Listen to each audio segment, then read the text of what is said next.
What is going on, everybody? Welcome back to another exciting episode of the Unlockables podcast, the story of video games, the people who play them, and the memories made along the way. As always, I am your host, Eric, and I'd like to thank you for tuning in, wherever, whenever in time and space you might be located. It means so much to me that you're willing to spend a little bit of your hard-earned time each and every week checking in with us and seeing what is going on. Now, this week is very exciting because I am not doing a solo episode. That's the best news that anyone's ever heard, probably in the last week, because you're getting tired of me being on solo episodes. I have an incredible guest with me today, and he is the definition of BDE, that BDE energy. It is, of course, Mikey from the Big Drink Energy podcast. Mikey, how are you doing today, sir? I am doing very well, thank you. I'm very excited to be here.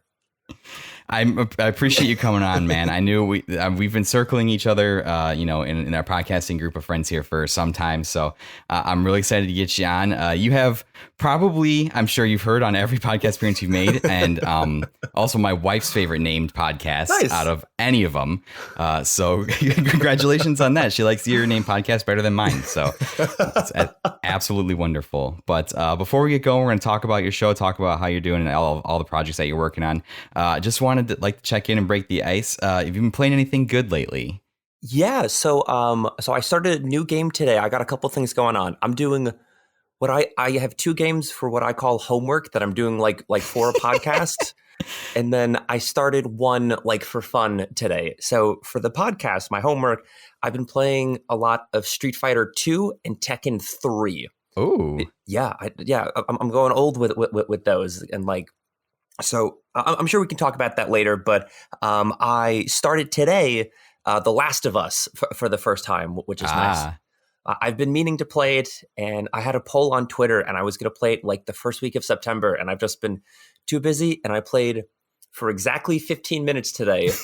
And then I looked at the clock, I was like, time to start dinner, and I haven't gone back. Oh, no. Just enough to get through the sad parts and be sad. And it's I got through that intro sequence. I got to the sad part. I was like, oh, is this what this game is? And then yes. And then I paused it and I had to go grocery shopping, and I haven't gone back since. Ooh, yeah. You're just all that awaits me is just sadness and tears, nothing else. But that's interesting because on my corner, I actually have Street Fighter 2 staring me in the face that I have to play for homework as well. So that is interesting. I can't yet divulge what that project is for yet. It is coming down the pipeline soon, though. But yeah, I do have Street Fighter. I had to pick up and play Streets of Rage 2. God bless the Sega console on the Switch. Otherwise, I never would have been able to play that. So that's incredible. And then I've just been stuck in JRPG hell. Not hell, because I'm playing two of my favorite games. I'm playing Final Fantasy IX for homework as well. And then starting Kingdom Hearts Chain of Memories for the dubious, infamous Guiding Keys series. So that's pretty much all I've been doing. And probably going to check out Overwatch 2 for better or for worse sometime this week, because they did shut down the Overwatch 1 servers, rest in peace. And played a lot of that game when it first came out, and it was one of the games that me and my wife actually bonded over when we started dating. So nice. we have a lot of love and affection for that series. So gonna go in and see if Blizzard and Activision ruined it with all the monetization schemes, which is probably inevitable given today. It is how can we monetize your hopes and dreams and make as much money from them? So no, that's cool. And I'm excited. I know we're going to talk about some fighting game stuff. So I'm actually excited too. But if you are ready, I'd say let's start diving into the good stuff. Yeah, let's get to it.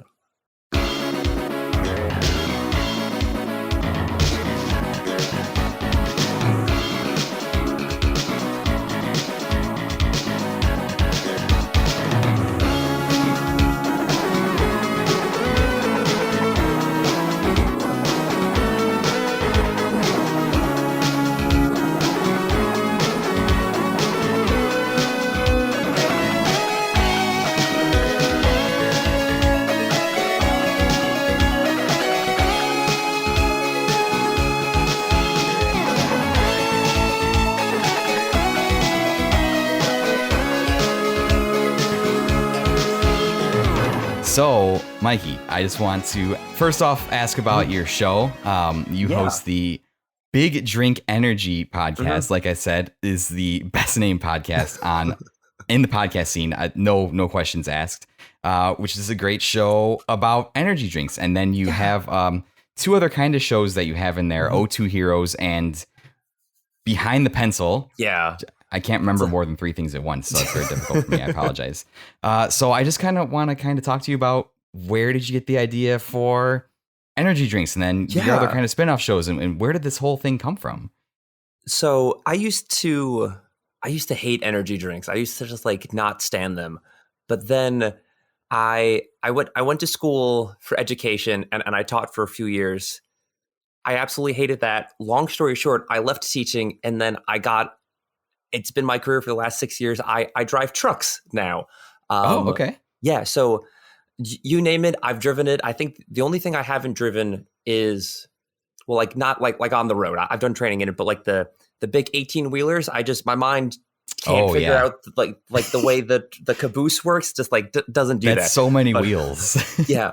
But so like for my job currently, I get up for work at 3 a.m, and then I work from like 4 to noon. Yeah. So I have some wonky hours. So like energy drinks are like my saving grace for that. And for a while, whenever I was on the road with my company at the time, me and the other drivers, if we were like driving through middle of nowhere, like North Carolina, and came across like a rinky-dink gas station, you would go in, it's like, oh, I've never seen this energy drink before. Try it. And then like casually in the office, we were just like, oh, you have anything new this week? Like, oh, and then just like we would share energy drink stories. And then one day, one of my coworkers, Eric, I was talking to him, and I found this cool one. We're talking, and he found one the same day. And I was like, dude, we should record this. We should make a podcast. He was like, it's like, who would listen to us? I'm like, it's an excuse. It's an excuse for you and I like to hang out and just like chat. Just like we don't have to do it. It's like, okay. Exactly. And then a couple of weeks later, my eventual co-host Alex joined the company, and it worked out because he was the only one with recording equipment. Neither Eric or I had a microphone, so that never happened. And then, so we had plans. We're like, okay, we're going to record on this Friday after work. And then Eric goes, can't go. I got to go to the gym. I'm like, you can't go to the gym 30 minutes later? He's like, no, I got to go to the gym.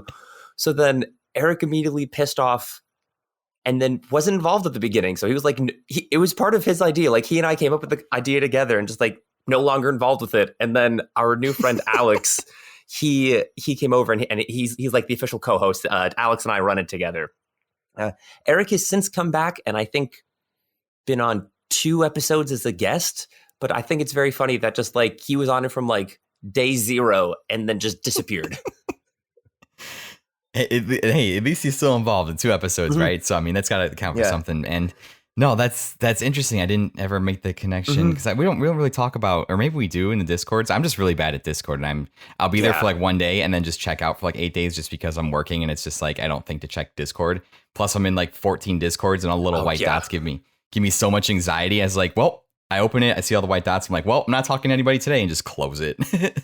But yeah, no, I can see the connection now because I don't drive big trucks like that. I drive a tiny a Kia with a 4-cylinder in it. So, but I've realized it's as I've gotten older, like even driving for like longer than an hour or like up to approaching an hour, I get sleepy behind the wheel. I never had this problem before. So I can see where I've started knowing longer drives, having the energy drinks with me when I do drive. That's definitely a saving grace. But no, that's awesome. So was this your first foray into kind of podcasting, or did you have any prior experience? That's like my first real podcast. I remember in college, and again, just like a little bit of a tidbit for what's going to come up. I used to run Super Smash Brothers, like competitive tournaments. Yes. I had these 2 guys show up to my event one day. I knew the regulars, like I knew the people who came every week. Never seen them before, never seen them again. They're like, hey, you're in charge of this whole shindig, right? I'm like, and he's like, the 2 of us, we have to do a project. They were like seniors in high school, and like we need to do a project and like where we need to interview a local community leader, and we asked if we could lead this group of people, and my teacher said sure. So it was like a 40-minute interview I did with them for their podcast that they did in high school. No idea who they were, never heard it. They just they came into the comic shop one day. And then I want to say, like I was still in college at that point. So then maybe 5 years later is when I started Big Drink Energy and like I got into actual podcasting. But No, I think that'd be super cool. That'd be like such a crazy thing. Like, let's just say for like whatever reason, Big Drink Energy like takes off, hits mainstream, is like #1 on the Spotify charts, like above Joe Rogan, above like literally everything. And then these two dudes that you recorded with like all these years ago hear it, and they're like, "Yo, we have like the first recording of this guy," and then you could just make it an NFT and sell it for tons of money or something like that. Yeah. And like I've asked around just like the people I've met doing tournaments, like, do you know who those kids were? Do you remember what this is? But like they never came before and they never came after. So no one has any idea where that podcast went. But I would be curious to find it if I could. It might be lost in time, or maybe it'll resurface sometime. Like we said, when famous. But you're just like, I'm over here organizing Smash Bros tournaments. I guess I'm a community leader now. Sure, you go. That's hey, if the teacher said it's okay, though, I guess that's totally. So in doing kind of this podcast, like I said, you've done energy drinks. You do O2 Heroes, which is about fighting games. Behind the Pencil, which was. That's a great series. I hope that's coming back. That's funny. I don't know if it will. Out of all of the podcasts, I think that's the one that I don't know if I have anyone else to interview. I just like. Well, I hope it comes back because it was very, very insightful how much I learned through those, definitely. But nice. And it's also kind of funny because I normally ask this question about people's like if people's tastes have changed, and normally it's in like relation to like video games or the things that they've played. But the other component of your podcast is you literally try energy drinks. So I guess the question can go both ways. It's like, has your taste in energy drinks changed in over the years doing the podcast, or have your taste in video games kind of changed, or you have any new opinions on either of those things? The taste in energy drinks hasn't changed. I think I went from not liking them to liking them, and that's about it. Significant change. Yeah, probably the biggest change you could have. But my taste in video games definitely changed. I remember when I was younger, I didn't play any AAA games. I was like pretty much just a Nintendo kid because that's all we had at the house. And then in college, I got into like the esports world and I started doing like fighting games, and that was cool because I get to play with someone else and I got to meet people. And then literally today, when I started The Last of Us, I thought I'm missing like decades worth of single player content, like story driven AAA games that I just need to play. So just like, that's what I'm doing now. I'm going to try and transition into just like playing like the big games that I've missed out on for the last 10 years. Yeah, I mean, man, especially in the last 10 years alone, there are definitely a lot of them. So you certainly have your work cut out for you, sir. And taking a big one off right away, Last of Us, man. That's are you playing the remaster version or the Part 1 remake, or how are you playing that? Which version that is? I'm playing the PS4 version. Oh, okay, okay. So the remastered one. Yes, I believe it says remaster underneath it. Yeah. Okay. One of the R words, which are that gets kind of thrown around interchangeably these days. But no, that's very cool. So, do you have any in kind of doing these things so far? Do you have any kind of favorite experiences doing the podcast so far? Yeah. So just like. When I started Big Drink Energy, it was an excuse for me to hang out with my coworkers and have fun and have a good time. And then eventually. I moved out of state and I'm no longer coworkers with them. And like we were doing the recordings like online for a little bit, which is fun. But then I think meeting a whole bunch of people, and it went from like me and Alex hanging out to like having like a community and like a group of friends. I'm big on like the social interaction aspect of it, which I didn't think I would have from podcasting, but that's a lot of fun.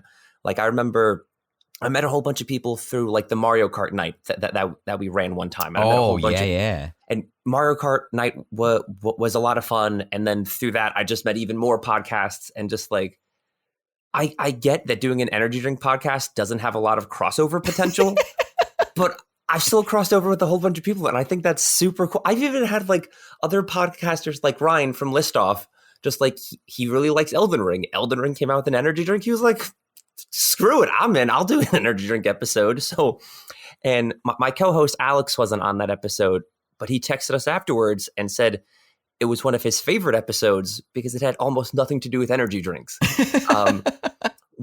It's like an hour and a half. We talk about that specific energy drink for 7 minutes, and we spend the rest of it just like hanging out talking about stuff. And he was like, I like that. This is fun. Just hanging out and just like doing a podcast. I'm like, cool. Well, I'm glad you enjoyed that. So I think meeting a lot of people that I didn't think I was going to meet is really exciting.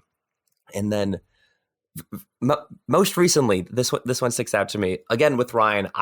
He was nice enough to invite me on as a guest co-host on one of his episodes because Brian is on paternity leave right now, and we got to interview a comic book creator. He's like the CEO of a comic book company. Ryan knows how much I love comic books, and we're talking to him, and this guy Pat, he casually mentions, "Oh yeah, blah blah blah. I was at Chris Claremont's house one time," and Ryan and I just like throw our chairs back and we just yell, "What?" And we just start laughing. For people who aren't into comic books, Chris Claremont is just like a massive name. He was like maybe like one of the 3 biggest people like in the 80s. He was like fundamental in making comic books, like from being a kid's thing to being like, okay, these are serious like adult stories we're doing now. He's like one of the biggest names. If there was like a Mount Rushmore of comic books, I don't think he would be number 4. He'd be like 5 or 6. He'd be like right there, right next to it, though. So he's like a big, and and our guest was like, yeah, I was just hanging out at Chris Claremont's house. just like it blew my mind. Just like that's very funny. It's just something you throw in there so casually. It's just be like, oh yeah, like I was like just hanging out with Shigeru Miyamoto the other day. It's just like, what do you mean you were just in his house? and he was, so he has a history. He has a book where he talks about like the history of video games. So he interviews a whole bunch of people, and the whole podcast, he's very professional. He's not name dropping anyone. He's like, I interviewed this position at this company, or I spoke with this title or this producer. He wasn't saying any, so like not giving away names, and then just like, he just name drops the biggest name in comic books. Just like it's no big deal. That's incredible. No, I listened to that episode too. I love that episode too, especially because I believe he started like doing some voices that he did too. And like when he started doing the voices, I was absolutely dying. I was like, oh my God, this is absolutely perfect. As anyone knows, I'm a huge fan of List Off here. Any experience that you get to do with Brian and Ryan or be on the List Off podcast, their show is such a high quality that it's always a memorable experience. But yeah, that's, dude, to me that would just be like so crazy just be talking to somebody and just like literally like someone you look up to, he's like, yeah, I just hung out with that person randomly. It's just like, what do you mean? How does that just happen? You must tell the story from start to finish of how you arrived at his house. Tell me every single detail. What did his house look like? What did he have in there? Was he working on anything? Did you snap pictures of drawings? Like, let's go. That's incredible, man. So I know you're kind of doing the energy drink thing. You have O2 Heroes that you've done where you play some fighting games. I like to kind of try and get the scoop and just get a little bit of the future here. Do you have anything else you're kind of working on under the banner? Any other kind of projects that you can kind of give us a little sneak peek of if you're not quite ready to reveal? Oh, no, I already had it prepared. I'm going to drop you an exclusive. You're going to get an exclusive reveal on this episode. I think that might be the first ever like official exclusive in Unlockables history. So this is huge, huge. So I, in an attempt not to get bored and not to get overwhelmed, for a while doing energy drinks over and over and over again made it seem like homework. Like I wasn't having fun doing the podcast. So I started doing a whole bunch of different shows, trying to switch it up and just like have a good time doing different things, which is why I did a video game one, because that's different. I did a comic book one, but I've been talking to my girlfriend and her best friend, and they're going to be guests on a new show. We're starting to get stuff out. This is a new show. It's going to be called DJ's Dozen. I don't know. Ooh. Yeah, I don't know how many episodes we're going to do. Probably same thing as the other ones. We're going to do 3, get bored, and never go back to it. But we're going to do 3 episodes where essentially, so the first episode we're going to do, it's going to be on the front bottoms, and the 3 of us are all big fans of that group, and the 3 of us have to collectively come up with a 12-song greatest hits playlist. And we're going to discuss it on mic, and we're going to have to vote on it. But there's going to be like gimmicks. It's going to be almost like a game show where we have to vote and like narrow it down, and then we're going to end up with like a greatest hits playlist at the end of it. And then just like hopefully, because everybody likes music, that is something just like, again, more accessible than energy drinks. People can listen to it. I can get people come on as guests, and we can talk about, like, argument's sake, you're really, I don't know. I'm trying to think of a band that I don't listen to, but just like I wouldn't know who that band is. Just like argument's sake, you're a big fan of like some band from like Wyoming I've never heard of, but you want to do it. Let me know. I'll binge their discography. I'm in a truck 12 hours a day. All I do is listen to stuff. I'll binge their discography, and then you and I will get a third guest, and we can do this band from Wyoming. I'm in. It's like very easy. It's loosey goosey, and like I think it's a good way to get more people involved than again just trying Red Bull all the time. I found this one band from Idaho. They put out 2 albums between 1991 and 1992. Let's go. Let's pick out 12. No, I think that's an awesome idea. Like as soon as you said that, I was just like, man, I just started like going through like the list of like all my favorite bands. I'm just like, what would 12 from that band be? No, wait, what would 12 from that band be? No, wait, what would 12 from that band? So then what you could do is that gets huge. And then you could just have the actual bands come on and be like, what are your 12 favorite songs that you've ever done? I would love that. If I could convince bands to, I don't know if they would feel comfortable like ranking their own songs. But if I could get like bands that I'm a fan of to then talk about other bands that we are fans of, I think that would be cool. Man. But that would be so cool. I just think, yeah, yeah, if you ever pull that off, let me know. I have some bands that I would love to just, if you get the bands to come on and just be like, I'm the third guest, absolutely, because I would absolutely kill for that. No, I think God, that's such a great idea. I'm just, again, you've got me distracted now because I'm just thinking of all of like possibilities I'm going through. Oh, what's that band? What's that band? What's that band? And I think you're right too. It's especially kind of like in our circle that we find ourselves, like your show and the content you produce is unique. It really crosses more of like the boundaries that a lot of us are in. Like a lot of us mostly stick to like just video game stuff. So to have someone that we can go to and be like, hey, like, yeah, I want to talk about energy drinks, or I want to talk about go to like fighting games or music, or I think that'd be really cool because we don't. Video games is all I know, so I don't really get a chance to ever go outside my comfort zone too much. So that's really awesome. Do you have any kind of advice? Like someone comes to you, or let's say like 2 more kids come and say they want to interview a community leader to you, and they ask you for advice on starting a podcast. Do you have any kind of advice that you give people that would want to start a podcast, whether it's energy drinks or like literally anything? I would say do it for fun, and don't. I know it's gonna be hard. Don't even look at the numbers. Don't look at the listens. I remember I got real in my head, just like, so when we started BDE, we were like putting it out on YouTube only. And it was just like very much, we did this in our office. It was for us. And then we put it on Spotify and we got on Twitter and like people, I remember when we hit like 6 listens and it went like out, it went beyond the people in my office. I was like, whoa, people are listening to this. Right. And then we hit double digits and then it was like going up. And then like, one week, like we lost listeners and like it messed with me. I was just so used to like this growth. I'm just like, wait a minute. If Mikey from 6 months ago could see me now, he'd be so mad. Just like, we didn't do this for listens. We did this as an excuse to hang out and have a good time and have fun and like laugh. And so just like, if you and your buddies want to start a podcast, do it. Make sure it stays fun. I don't want to say don't put too much effort into it because you got to make sure it's like, it's a decent enough podcast. You got to put a little bit of effort into it. But like, if at any point it starts feeling tedious or it's not fun or it feels like homework, take a step back, remember why you're doing this, and then get together with your friends and try it again. But just like, don't the odds of you being the next Conan O'Brien or just like the two women from The Office who are rewatching The Office, the odds of you doing that, I'm not saying don't strive for that, but like that shouldn't be the reason you start a podcast to be number 3 on the Spotify charts. Start a podcast like to have a good time with your friends. And as long as you stick to that, just like you're good, you're golden. If I could just put a disclaimer out there for if anyone famous happens to come across this episode or anytime, if famous people could just get out of podcasting, like you're already famous, could you please leave this medium for like the everyman so we can try and get famous? I would appreciate it. It's like, I have nothing wrong against the people from The Office, but it's like, you're going to remember that forever. It's like, why do you also need a podcast? Like for real, like, just please get out of the way. No, I personally resonate with your advice, and I agree 100%. I host my I host my podcast on Anchor, so it automatically uploads to like Spotify and all that stuff, and they have statistic tools, and it's basically free. It's why I've stuck with Anchor, because Yeah. I'm too cheap to actually pay for a better podcast hosting service.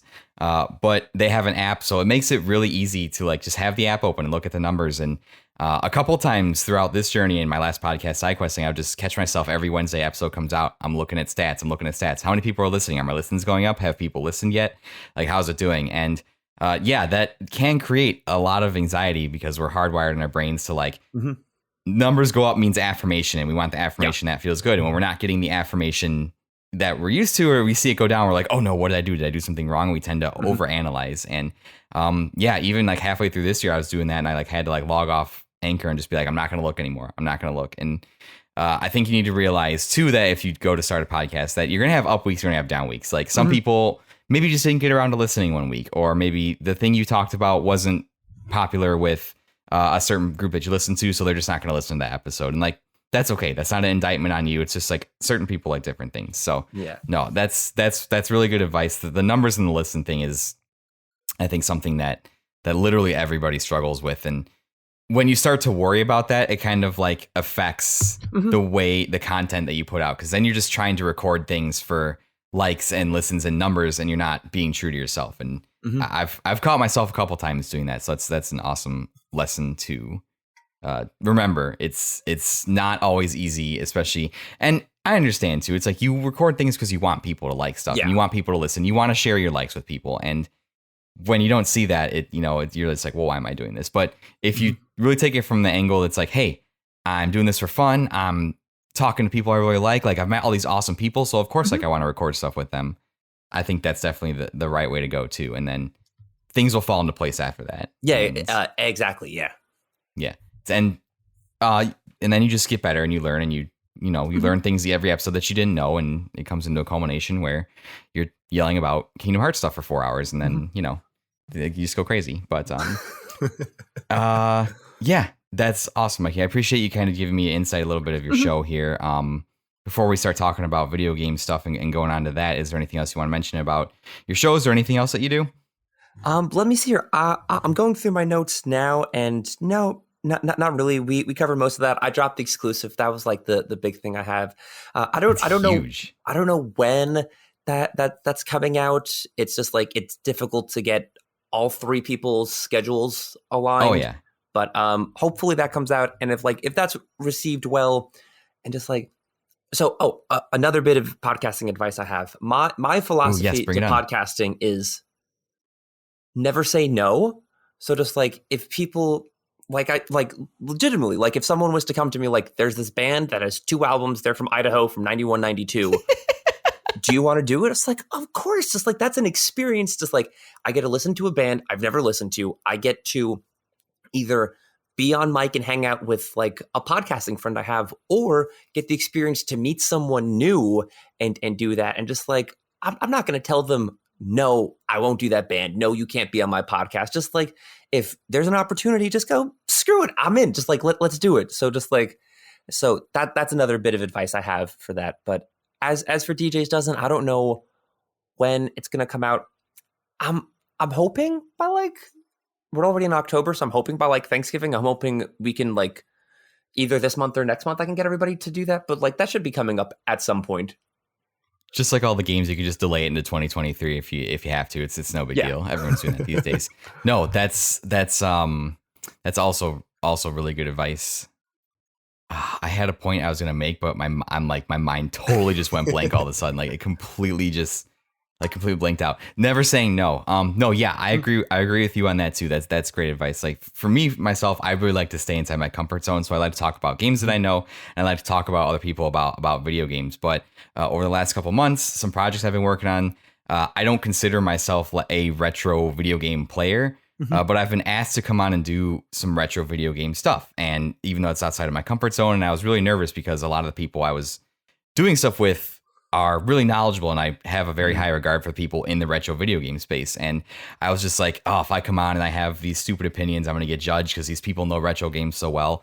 And I was able to come on and take part in the projects and just participate, not having played these games before, and had a really good time and no one really judged me. Everyone said I really Mhm. enjoyed having you on. So yeah, even if it's outside of your comfort zone, I'll be making an appearance a couple weeks on a show where I'm going to be talking about pop culture stuff. And I normally pop culture is way outside of the realm of stuff that I know. So and just if you think it's something you could enjoy, just go on and be yourself and try to and do a little bit of homework. Try and be as prepared as you can. Don't if you're going on to play an old ass video game and you didn't play the game, you don't know what you're talking about. That it's not really good to it's not really fair to the person that you're appearing on. Try and do a little bit of homework, but yeah, just don't worry about it. Go on and be yourself. And the biggest thing for me is I was worried about other people judging me, and it's everybody. One of the coolest things about this podcasting circle we're in is like everybody's pretty cool, and nobody really like looks down on anybody else for having any less knowledge or having different opinions. Like we, for the most part, amicably get along with each other.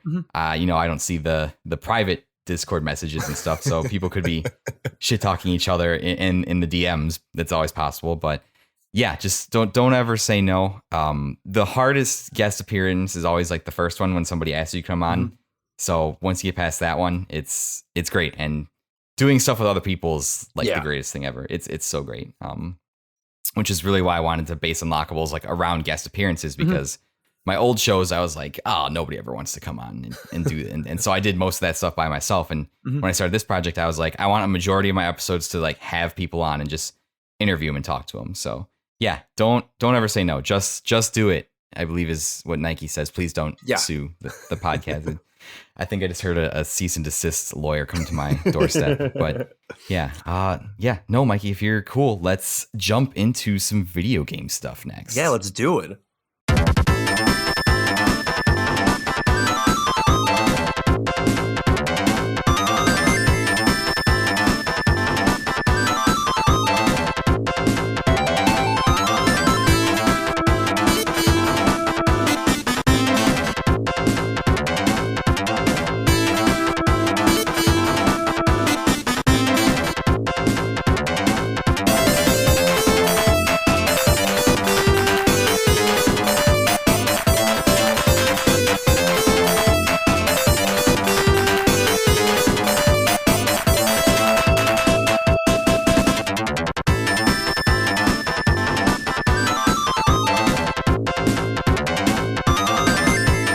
So the next question I have on here is just real simple, real open-ended. I always like to ask, where did your journey with video games start?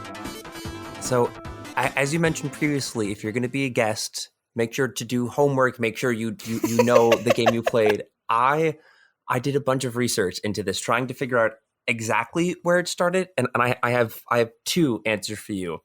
2 points in time. Yeah, the earliest memory I have was these Fisher-Price video games for like kindergarten kids. Whoa. Yeah. Wow.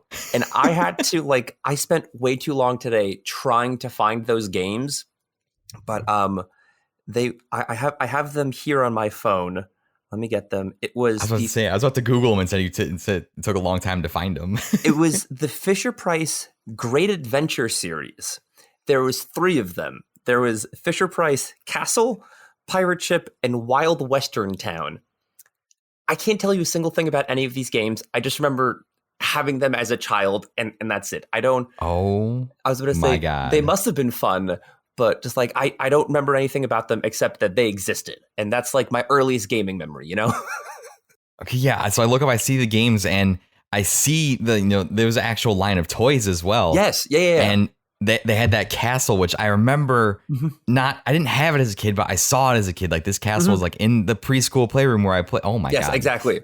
Oh my God. Yeah. So that was like right at the start of just like computer games, like becoming a thing for like people were just starting to get computers in their homes. So just like that was like an early memory I have of that. But growing up, I didn't have any video game consoles growing up until I was a little bit older. And I remember one year for like my birthday or something, someone gave me, I'm trying to figure out when this is, like, let's say a PS1 game, but I didn't have a PS1. So we went to return it and I had to get something for the computer instead. And I got it was the Sonic Action 4-pack. Sonic Action 4-pack. And despite the name, it came with like 13 Sega games, like spread across a couple different like CDs, and I would put them in the computer and I could play them. And that's like where my love for Sonic started. Sonic's like one of my like all-time favorite series, just because I grew up, these were the only games I had. And then Right. so it came with like all of the Sonic and Knuckles, this weird racing game, Sonic R, which is like they never did anything with, and there's just some made up characters for that game and that never appeared again. And then Sega Smash Pack 2, which was cool because in addition to Sonic, it came with like 6 or 7 other Sega games. So then like I would play those a bunch. And like one of the games on that, Shining Force, is like makes my, like top 5 favorite video games of all time for me. Like I absolutely love Shining Force because that's like, Yeah. I remember playing that as a kid.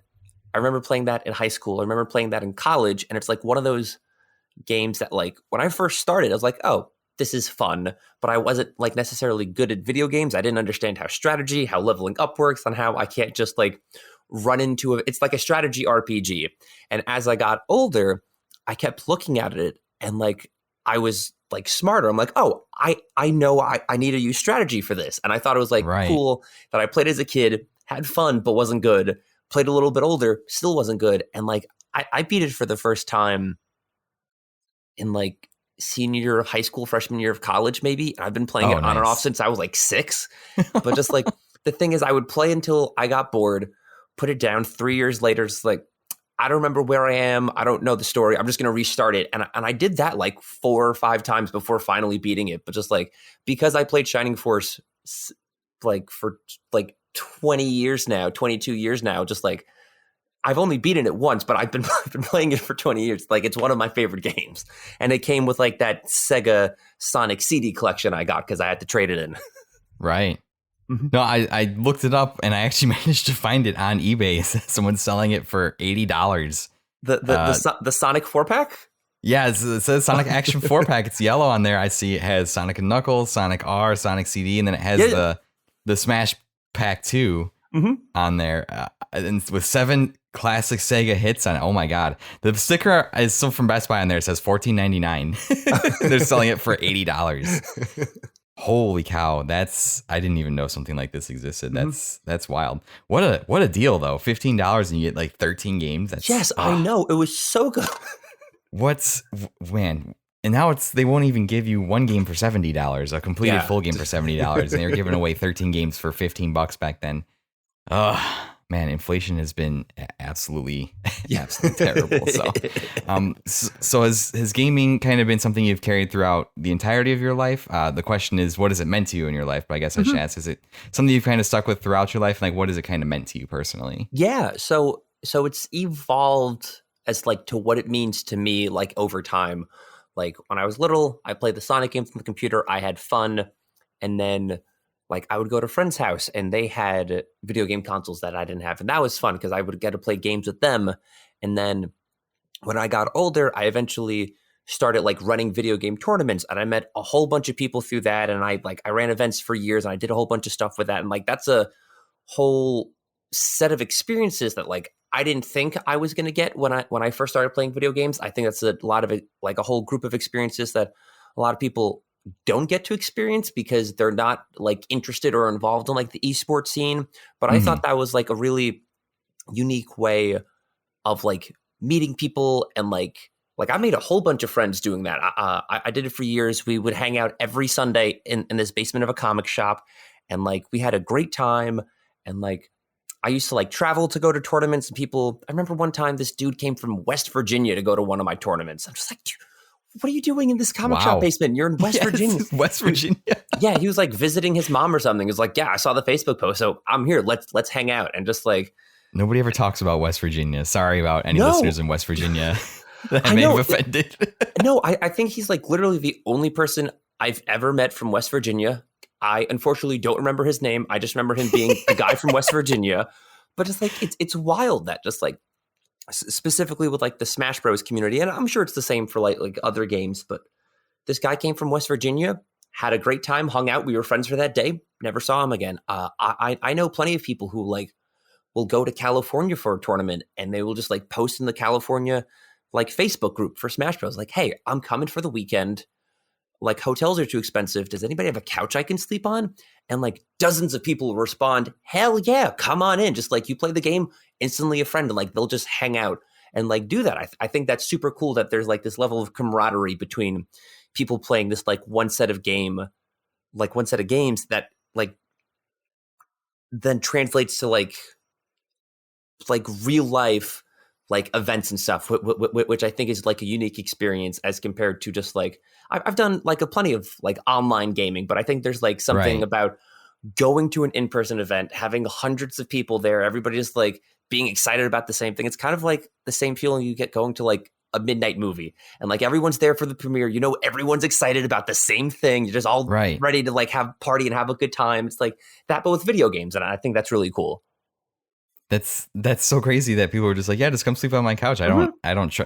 Ever since my wife and I watched the Jeffrey Dahmer show on Netflix they just came out with, and now it's just like I don't trust anybody. I will not show. I will not sleep on anybody's couch. I'm not taking drinks from anybody. Like no chance. It's not happening. That's cool, and that kind of leads into the next point I had. I wanted to ask you a little bit about it. Through what you just told me and listening to your appearances on other shows and your show as well, I know that you used to organize these esports events, these tournaments, and that's something I've always been super fascinated about. I haven't had the opportunity. I've always wanted to go to some kind of live gaming event, and even though I don't like League of Legends, like my cousin's been to a couple live league game matches, and he says it's so awesome being there just with everybody. Or I'm not a huge into the fighting game community, but I would love to go to Evo one day. I think Evo would be so lit. And so I just kind of wanted to kind of ask, like, how did you get into organizing? How did you get into running those, and just a little bit of that story? So Super Smash Brothers Melee was like our favorite game as a kid. That's like the game that like my group of friends, like every time we met up, like we would go to Mark's basement and that's the game we would play. Oh yeah. And I remember like going to YouTube one day and I typed in like Smash Bros, Marth, get better or something. And then just like this guy, Ken, who was like an amazing player back in the day, he had a whole bunch of like YouTube tutorials on like, oh, you're doing this, you should be doing that instead. I was like, wow, I didn't even know you could do that. And then like I looked into it, and like Ken is like one of the greatest like smashers like in like the competitive history, because he went to tournaments and did a whole bunch of stuff. I'm like, oh, there's tournaments for this. So I was always aware of it, but I wasn't like actively participating in it until college. I remember I moved out, and like me and a couple friends from college, like we like rented like an apartment together, and the weekend we moved in was the weekend Evo was happening. And I don't know what led up to that, but I like made the decision, like, I'm going to watch Evo this year. It seems fun. I like Smash Bros. I'm going to watch this big event. For people who don't know what Evo is, it's essentially like the Super Bowl of like fighting games. It's like, it takes place in July or August, and it's like the biggest event of the year. People come from all over the world like to fight, and like that's like the most like prestigious event that there is for fighting games.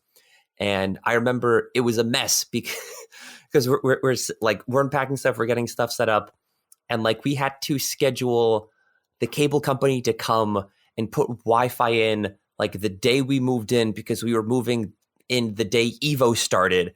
And then it's like we had people coming over to later that night to watch it. And like we didn't even like have the house unpacked yet. We were like sitting on like cushions and like two chairs, and the only thing we had unpacked was the TV and the Wi-Fi box that we had set up, and we watched Evo, and that was fun. And then randomly, like the next year at school, I walked by, and like on the first floor of like one of the buildings where we had classes, there's a bunch of people playing Smash Bros on TVs. And I walked over to them like, hey, are we all playing Melee? They're like, yeah.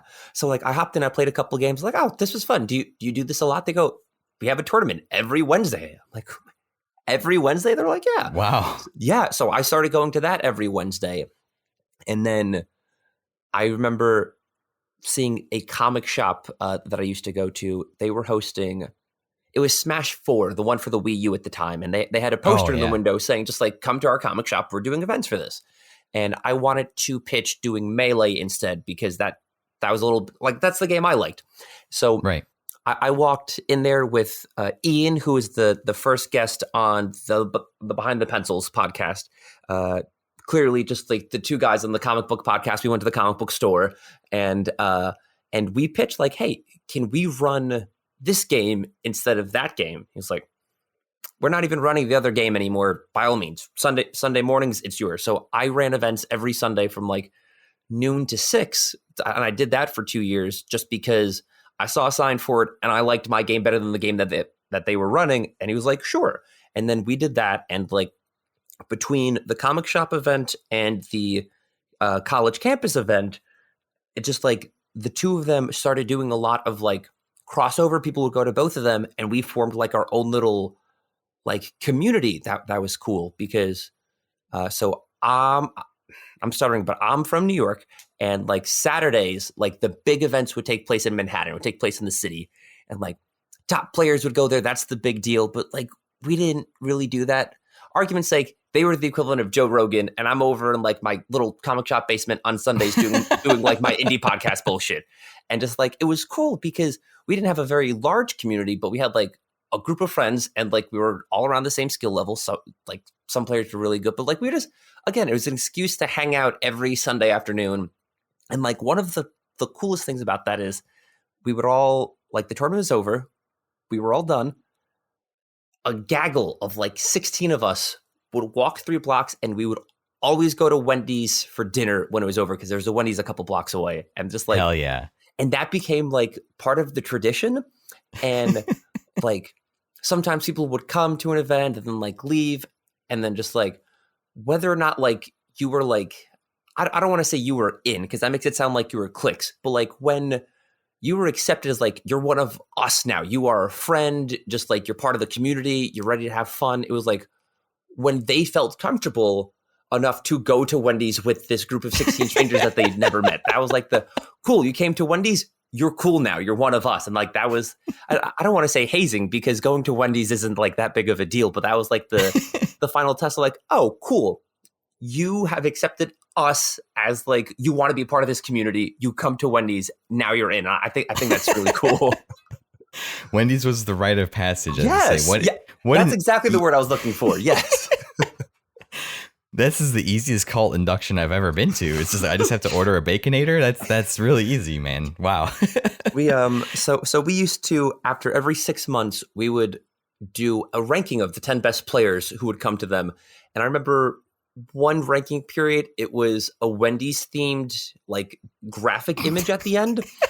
So it was right around the time like the sassy Wendy's girl memes started coming up. And so the 10 best players, they all had like, instead of their picture, it was like some anime version of like the Wendy's mascot, except this one player, he never came to Wendy's. He would come, he was like the second best like there. He was really good, but he wouldn't like hang out, you know, he would like come, get his money and leave. And like, we didn't like that. We're not playing this game, this 20-year-old game in this sweaty basement to win $30 and walk away. We're going to hang out. So like, there was a little bit of an issue there. So I remember when we did it, everybody had a cool anime picture of the Wendy's girl, except this one kid who never came to Wendy's. His graphic was the real life picture of like the great granddaughter of like Mr. Wendy's or whatever. And then everybody thought that was so funny. Just like whenever that kid like got ranked again, that was his default picture from there on out. It's like, I remember one year the theme was Avatar characters, and it was a picture of all Avatar characters, and then the real life Wendy's girl was just like, that was always his picture from there on out. Oh my God, that Wendy's, please sponsor this podcast. That would be incredible. Oh my God, that's such a funny story. I was honestly not expecting that turn, but dude, this guy's so serious that he's gonna have the real. I'm trying to think of what is the Wendy's guys. What is the Wendy's guys? It was like I'm having a mind blank. I know this because I studied brands and companies in college, and I should know. Wasn't it Dave? Dave something was the Wendy's guy, right? It was Dave because it's like the menu is Dave's Baconator. Yes, yes. I don't know what his last name is. I just know it's Dave because it's on the menu. I'm sorry. I have to know this Wendy's founder. Dave Thomas. Yes, I did. Okay, Dave yeah, Thomas. Okay, I did know that, but I just on the tip of my tongue. That's funny. Also kind of weird.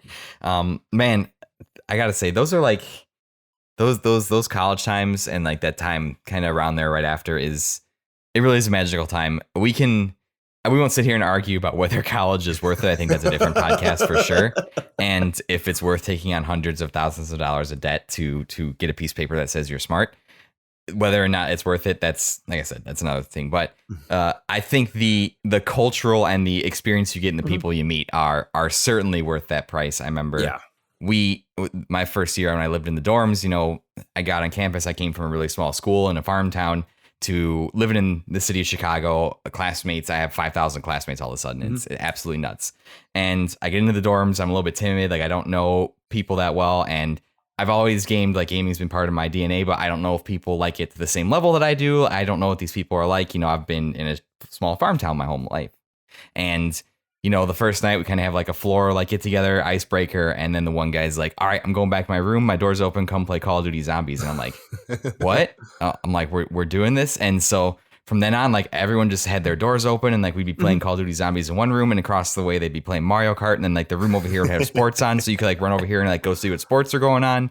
And it's you really just do meet such a cross section of amazing people that like share the same likes as you and realize that everyone else is just pretty much a giant nerd too. So you don't have to be afraid. And I never got into the Smash Bros scene really, but I was the best player on my floor, that dorm floor specifically. So I'm pretty proud of that. I was about to say, I was about to pull up the DMs. You specifically told me you were the best smasher on your floor. So I don't know what you're talking about.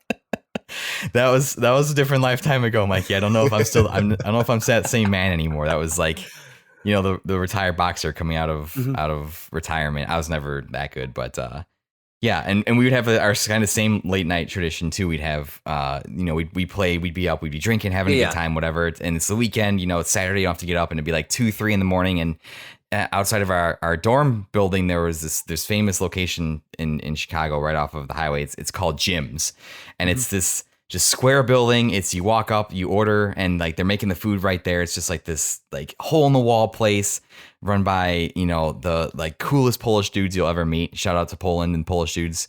Make some bomb ass food.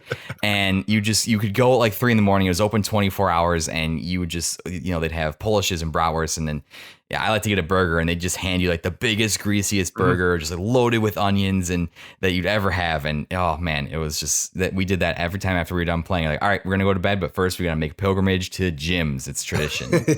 and unfortunately, a couple. I'm sorry, we're just swapping the tradition stories now. A couple of years ago, like someone said that like the building caught fire, and so all of us, we hadn't like me and a couple of my college friends like hadn't texted in years. We all texted each other. We're like, "Yo, we're like Jim's burned down, right? Jim's is on fire." So Jim's brought us back together, and now they're not open 24 hours anymore because it's too dangerous in the city to be out that late. So it's a shame, but yeah. Besides the Wendy's thing and that guy, I was going to ask, do you have any other like couple favorite moments or experiences doing that kind of stick out in your head? Yeah, there's one in particular. It is simultaneously just like one of the most fun times I've had, and also like the single biggest disappointment I've ever had from an event organizer standpoint. So I was leaving New York and I was going to move to the Carolinas, and before I left, I wanted to run like a big tournament. So we used to do weekly tournaments, and we would get maybe 16 to 20 people because that's all the basement could fit. I wanted to do like a bigger tournament. I wanted to like rent a space and like charge money and blah, blah, blah, blah, blah. And I'm reading the newspaper and I see there's some local Comic-Con happening at the college that like I go to that runs events. And it said looking for vendors for like comic books, artists, and video games. So I shoot him an email like, hey, video games, just like art.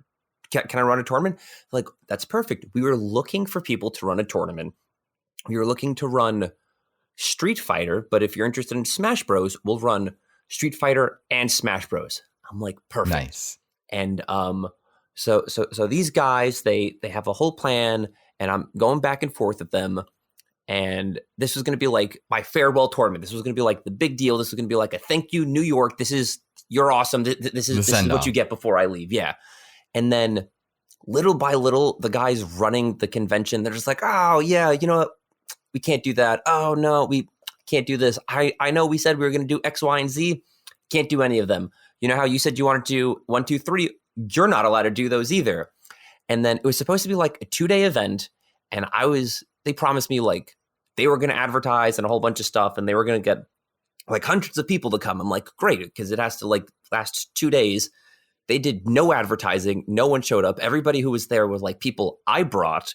And then, so we ended up having 40 people, which is like larger than like the basement tournaments we did, but like not what I had in mind. Right. And then like a whole bunch of people who weren't regulars came because there was $2,000 on the line, which I will say they put that up. That's the one thing they did. They put up $2,000. So wow. Originally 1,000 was going to go to Smash Bros. 1,000 was going to go to Street Fighter.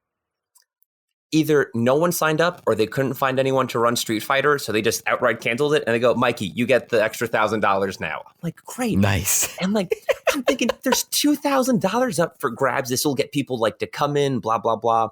But it was a little bit expensive because you had to like buy a day pass to this whole convention type deal, and then just like the convention people didn't pay the winners out until like months later, and that like. Oh my God. Like I moved out of state and I was still getting emails from my players like, hey, why am I like, you owe me $600. Why did I not get paid? I'm like, dude, this isn't on me. I was literally just shouting names. You have to like, this is the person you need to contact to get paid. And like, it was a mess. It was just like, I had such big hopes and it was such a disappointment. It was like awful. And just like, even like, they said, we're going to supply X number of TVs and X number of like Wiis for you to play your game. I'm like, great. I have exactly 8 TVs and 8 Wiis, and my buddy has 2. So I'm bringing 10. That's all I can do. They go, okay.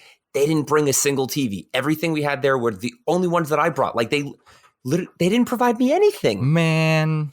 So then like that was disappointing. And it was supposed to be a 2-day event. But so few people showed up. We finished that shit in like 5 hours. So then everyone's like, there's nothing to come back tomorrow. You can if you want. It's just going to be like, you can hang out. And then the only people who came back the next day were like the friends that I've made over the last 2 years. Everyone was like, yeah, yesterday sucked. Today doesn't have to. And just like, we spent the whole day, we had this massive venue space. It was like a legitimate like ballroom. We had a venue space for like 14 of us playing video games. We're like, all right, we're going to have fun for 8 hours today. And then like the convention people, they had like, I have 3 $10 Amazon gift cards you can use as like prizes. I'm like, okay. And then we literally just like dicked around for 8 hours and it was great. It was like it was the exact opposite of what the previous day was. And like, it's not what I wanted. I wanted like this big send off. I wanted it to be like I wanted this to be like my crowning achievement as an event organizer. But then what happened in the end was like the most, like I said previously, we were like the small indie scene. It was like the epitome of that. It was just like friends getting together, not caring about anything, no money on the line. We just got together and had fun. And like, we played the game that we all loved and we had a good time. And I thought that was a much happier ending than what I thought I was going to get. And then at the end of it, I was like, you know what? That's like the real send off I want. I got to spend that with like my friends, not a bunch of strangers who are in it for money. I'm glad it happened this way. So just like that's like my biggest up and my biggest down. But like that's like the memory that first comes to mind. No, I think that's awesome. First of all, fuck those convention organizers. Those guys. Yeah, fuck those guys. Okay, if you're listening, you're stupid. I don't want to derail this, but like my co-host, he went to college in Florida, and I was talking to him one time, and he said that they used to run conventions in Florida, and they literally like got people stopped going and like chased them out of the state. So then they've been like. They did it in New York after they left Florida. They did it one more time at a different location in New York. And then New York was like, we don't want you anymore. And then they moved like it's just a massive grift. And they just go state to state doing these conventions. Just running conventions. Yes. But the thing is just like, and they were like, and they asked if there were people that I knew who wanted to work the event. And they were like, let me know. I'll specifically put them in the video game floor so they can like assist you in stuff. And then I had 2 people sign up. and they got assigned other stations, so they came to this convention. They couldn't even like play the games. Right, And then at the exactly. end of it, I worked 3 days. I didn't get paid for any of that. Oh my I, God. it's just like I know I just did a whole thing about like how like I'm not in it for the money. I was just, like in it for fun, but just like he didn't like at the end of it. I'm like, cool. So like 3 days is like, yeah, we can't actually pay you anymore. I was like, oh fuck, man. But yeah, so fuck those guys. They're just like, it seems like every state they go to, people just like hate their conventions. So if you happen to come across this episode one day, wandering convention throwers, just know that we fucking hate you. We're on to you. We're on to you. We will find you. In fact, Mikey and I are getting in the car right now. We're gonna chase you down like Dateline and just be like gotcha journalism. Be like, what are you guys doing now? Do you remember throwing this tournament? You remember how you stiffed all these people away from money? That's wow, man. That's crazy. Yeah. But I think, like you said too, I think you made such a great memory out of something that wasn't quite what you expected. And at the end of it all, the Wendy's crew was there. I think that's all that matters, right? Everyone who was there that second day after that shitty first day, they were literally all part of the Wendy's crew. And I appreciated that Yes. so much. Just like that in my mind is like the epitome of like more so than playing video games, like we had a community and like they showed up and like I think that's like the takeaway from this. Just like more so than just playing games, like we had a community. And I think that's like super cool and super fun. And just like even if you're like not into Smash Bros, maybe if there's another game you like, just join a community, make friends, have fun. Just like TLDR, that's what you got to do. Yeah, unless it's a super toxic community, then probably leave it. But yeah, no, I definitely agree. No, it seems like Smash community and fighting community seem like a great group of folks. And that was actually the next question on the outline, but you actually kind of touched on that, like what it was like being a part of that community. And I can't think of a better story that exemplifies that than Wendy's. That's freaking awesome. But we're getting close to the end. I always say this question for last. If you had to, it's not always easy. Do you have a game that you consider your all-time favorite, or like a group of games that are very special to you? I do. So I mentioned most of them already. Number one, definitely Ocarina of Time. Favorite game all time. I love it. And I know a lot of people just like, oh, you just like, it's nostalgia from when you were a kid. It's not a good game. I played that for the first time at 18. The game was like out for like over a decade, and like it's already dated when I played it. Like I played a whole bunch of like newer Zelda games, and I went back to it. I'm just like, this holds up. This is amazing. I love it. So yeah, don't listen to the haters. It's still good. And then I'm just a big Zelda guy, so I like Breath of the Wild is also up there. That's a great one. Oh yeah. And then just like Melee, obviously it's probably the game I've put the most number of hours into. And I think the fact that I've made so many friends and like have so many experiences like surrounding that game, I think just contributes to it. And then also Shining Force that I mentioned, just because that's like the game I've played since I was a kid, and like I'll continue to play it. So that's a lot of fun.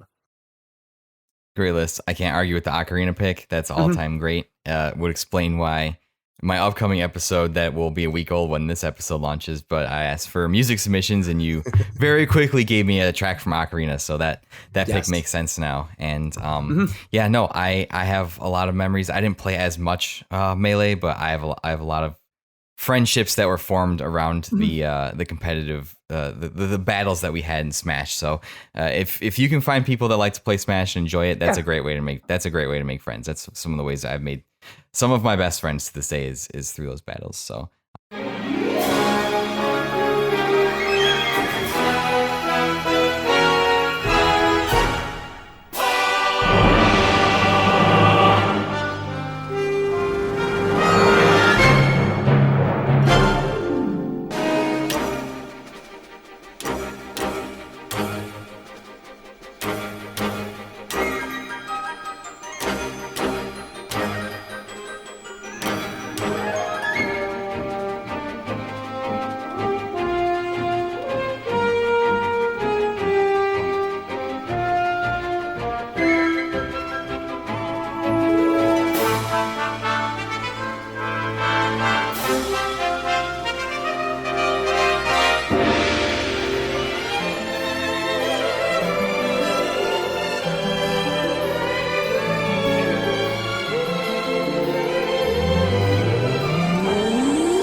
Mikey, this is right around the sweet spot of how long I like my episodes to be. So I really appreciate you coming on, man. This was so much fun. You had some great stories. The Wendy's thing kills me. That's so awesome.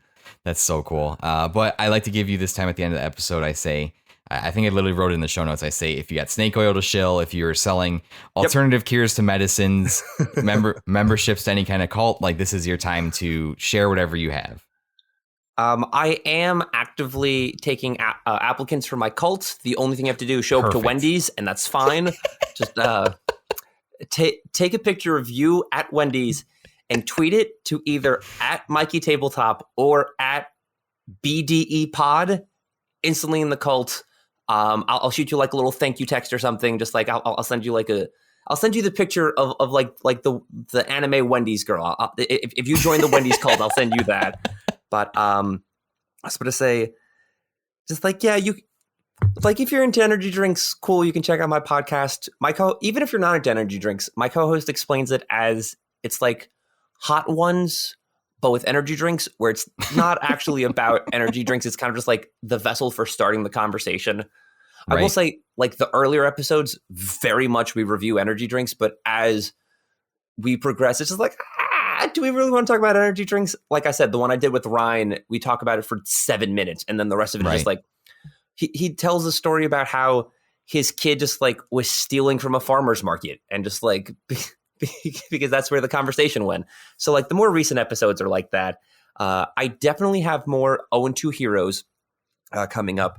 So for those of you that don't know about that, we take a fighting game that we have zero experience in, practice as little or as much as we want for 2 weeks, and then we talk about it. We'll actually like fight in the middle of the podcast. It's going to be a YouTube video. You can see us like fight in the game, and then we like review and discuss it at the end. And that also goes back to like the fighting game community thing. So if you come in last place, brackets are double elimination, so you have to lose twice. So if you come in last place, you have 0 wins and 2 losses. So you say you went 0-2. So like that's where the name comes from. It's a little bit of just like an in joke. Yeah. I don't think I'll have any more of the comic book podcast. Maybe I might actually hit up the comic book guy I was guesting with on Ryan's podcast. If I get around to doing it, I'll see if he wants to do it. Maybe, no promises. If it happens, it happens. And all of these are under the Big Drink Energy banner on Spotify. They're all, I know if you want to find video games and comic books, you have to look up energy drinks. It's silly, but I don't feel like running 4 different socials and 4 different RSS feeds for podcasts that will eventually have 4 episodes and then teeter out. So just find everything at Big Drink Energy. As a person whose day-to-day job it is to run multiple accounts for things, one account is definitely the way to go for sure. So, and I don't know, I hope you know what you started at Pandora's Box now. I think I'm putting out a call. Anybody that listens to this episode, I might mention in the Discord too. It's like, if you go to Wendy's, send Mikey a picture of your pick to Wendy's. I am not joking. Just like, if you go to Wendy's, send me a picture. I will love it. So when I moved to the South, maybe about 4 or 5 months after I left, the comic shop decided to stop running the tournaments. Like the attendance got lower and lower, and they're like, we're going to use that venue space for a Yu-Gi-Oh tournament instead. Whatever. But then for a while, like afterwards, like the group chat we had, people would just like go to Wendy's, and like months later, people I haven't spoken to like in ages would just be like, "Rip Royals." That was it. The comic shop was Royal Collectibles, and like the tournament was like Royal Smash. So I would just like get a random text one day, "Rip Royals." It's just like him eating a 4 for 4. So just like I would love it. Next time you're at a Wendy's, one out for the comic shop. Yeah, pour one for the comic shop. Yeah, just send me a picture of your Baconator. Send me a picture of your 4 for 4. Send me a picture of just like you pointing like to the picture of Dave in the actual restaurant. I'll love it. Just like send it to me. Oh my God, that's absolutely incredible. Yeah, we go to Wendy's at least a couple times a month because we like to eat out sometimes. So yeah, definitely I'll keep that in mind. My wife, I'm not going to tell my wife either. I'm just going to take it next time I'm in the drive-thru. Just take a picture of the menu board, and she's like, "What are you doing?" Just be like, "Nothing. Don't worry about it. You don't need to know." So, but yeah, Mikey, thank you so much for coming on, man. I really appreciate it. This conversation was awesome. I appreciate you just sharing about your show, sharing about your time organizing tournaments. It was really awesome. And, all those links that you said, if you're wanting to find Mikey, are in the episode description. That'll be all linked below. So definitely go follow him, give him follow. Yeah, if you happen to join one of the many, many Discords that we're all in together, Mhm. talk to us, say hi. We're super friendly. We don't bite. And yeah, Mikey, thank you again, man. I really, really appreciate it. Yeah, no, thank you. Just like this was an absolute blast. I am an egotistical podcaster. So not only do I love to talk, I love to talk about myself. So this was the perfect opportunity. I really appreciate it, man. And again, thank you to everybody out there who stopped in and listened.